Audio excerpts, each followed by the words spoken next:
This February, India's car sales fell 26% from last year, the biggest fall in more than 12 years as the weakness in the economy and the high cost of fuel and finance continued to dampen demand. NDTV's Hina Gambhir has more. It's the biggest fall in over a decade. The Society of India Auto Manufacturers, or SIAM, says car sales fell 26% in February as compared to the same month last year. The kind of sales that were going on in January and February, the reduction in sales was sort of unprecedented. I don't know what it is. It's the sentiment, it's the interest rates. I think we are an overtaxed industry in the price of a car.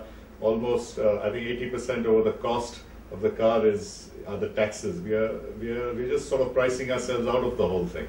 Till about 6 months ago, when petrol prices were continuously rising, what we saw that people moved towards buying diesel cars, and there was a sudden demand of diesel cars in the country. And now, when even the diesel prices have started rising on a monthly basis, the overall demand for the cars has suddenly fallen. At this point in time, it's very, very uncertain.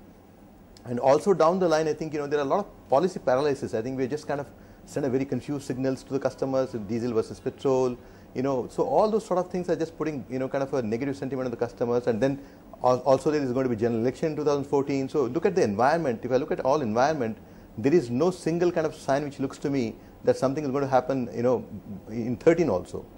As the car sales have dropped, offers to attract buyers have multiplied.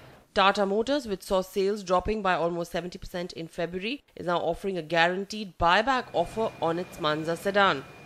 On the Nano, the company says you can use your credit card to pay off the EMIs.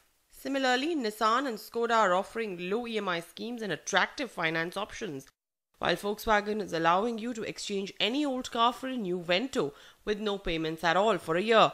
And Honda is offering benefits of 10,000 rupees on its Brio and 15,000 on the City. The sector has been under pressure for over 18 months now, but for any turnaround to happen, the industry says a major event will need to take place, either a policy change, which is highly unlikely, or a sharp drop in interest rates, which again is not expected. So it looks like a tough year for Motown, with sales likely to drop below last year's numbers. In New Delhi with Hina Gambhir, Divya Vaidyanathan for NDTV.